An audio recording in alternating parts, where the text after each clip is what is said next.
evening, I'm Haylee Ficuciello, and this is your Englebrook Independent News Federal Crime Report, bringing you the most significant federal cases across the Northeast to close out March of 2026. Tonight, illegal re-entry, violent offenders, child exploitation cases, major fraud schemes, and narcotic trafficking operations stretching across state lines and international borders. We begin in Maine.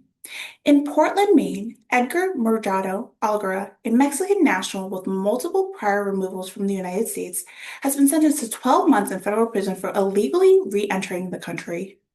According to federal authorities, Murgado Algara was encountered in November of 2025 after requesting assistance from local law enforcement to return to Mexico. A record check revealed a history of repeated deportation and repeated unlawful returns. Federal officials say cases like this highlight ongoing enforcement challenges tied to repeat border violations. In a separate case, Jonathan Grant, a New Hampshire man with prior felony drug convictions, was sentenced to just over 1 year in prison after being found in possession of a firearm and ammunition. Police discovered a .22 caliber pistol and 100 rounds of ammunition during a shoplifting investigation, items he was legally prohibited from possessing.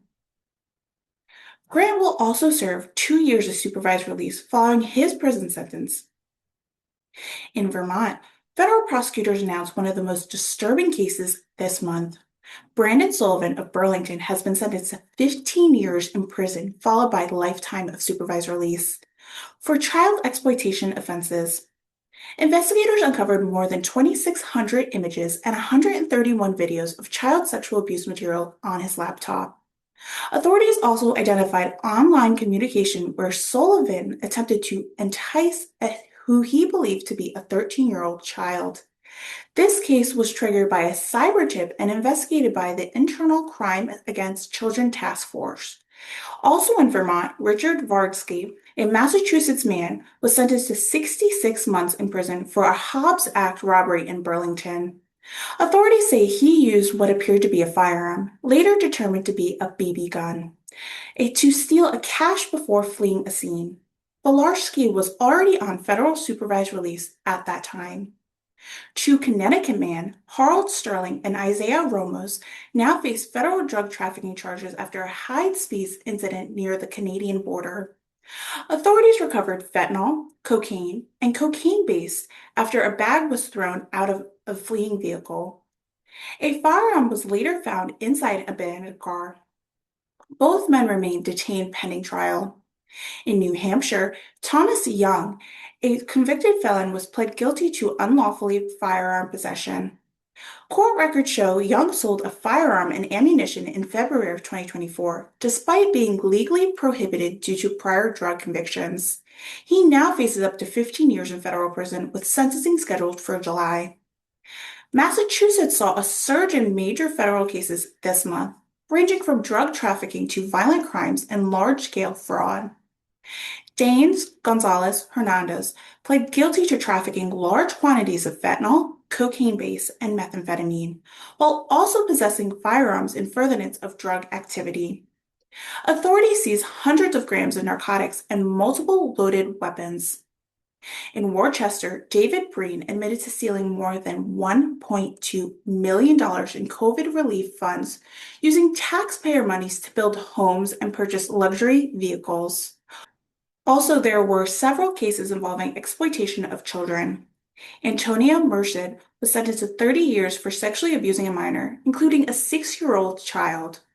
Stephen Lemon, a former high school coach, received 2 years in prison for sending obscene material to someone he believed to be a 14-year-old girl. Daniel Tochi was sentenced after investigators found 100,000 files of sexual abuse material in his possession. In another case, Fan Mayan was sentenced for issuing violent threats across social media, targeting public officials, families, and even children. And in a long-running fraud scheme, Adam Genel admitted to embezzling over $7.8 million from 2 medical practices through manipulation payroll systems. In Connecticut, federal prosecutors secured multiple convictions involving exploitation, fraud, and international crime. Joshua Bailey was sentenced to 12 years for coercion and exploitation of a minor in a live stream abuse case. Former State Senate Dennis Bradley Jr. was convicted of defrauding Connecticut's public election funding system, securing more than $84,000 through a falsified disclosure. A Kenyan national, John Mraki Wanga, was sentenced for his role in a global business email and compression scheme that caused over $12 million in losses. Meanwhile, Angel Dolaso, accused of leading a multi-state narcotics and firearm trafficking network, has been extradited to the United States and is awaiting trial. In New York, Aaron Miller was sentenced to 10 years in prison for methamphetamine trafficking. Also, a Rochester PhD student, Tristan Bass Kruger, now faces charges that could result in life in prison, accused of exploiting a 14-year-old minor and producing explicit content. Additional cases include repeat offenders and online predators, with multiple defendants pleading guilty or receiving lengthy prison sentencing for crimes involving minors. Here in New Jersey, federal authorities dispute multiple threats. Alexander Heffer of Hoboken has been charged with constructing multiple cartels in an alleged targeting attack plot. In a major fraud case, Stephen Staffiketz was convicted of stealing over $585,000 in disability benefits, with secretly working and traveling extensively. And in a disturbing cyber exploitation case, Billy Joe Holman is accused of coercing a 12-year-old victim into self-harm and producing explicit images. In Pennsylvania, a federal inmate has been indicted on possession of methamphetamine inside a prison, a crime carrying up to 20 years. Additional indictments include drug trafficking and firearm offenses, along with tax fraud schemes involving dozens of falsified returns. And finally, in Delaware, federal agents arrest Quan Bohan, accused of orchestrating a multi-million-dollar international romance scheme targeting vulnerable victims, including the elderly. From violent offenders to complex financial crimes and international conspiracies, federal authorities across the Northeast close out March with a wide range of prosecutions.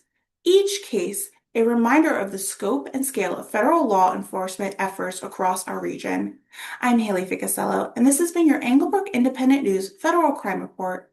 Stay informed, stay vigilant. Good night.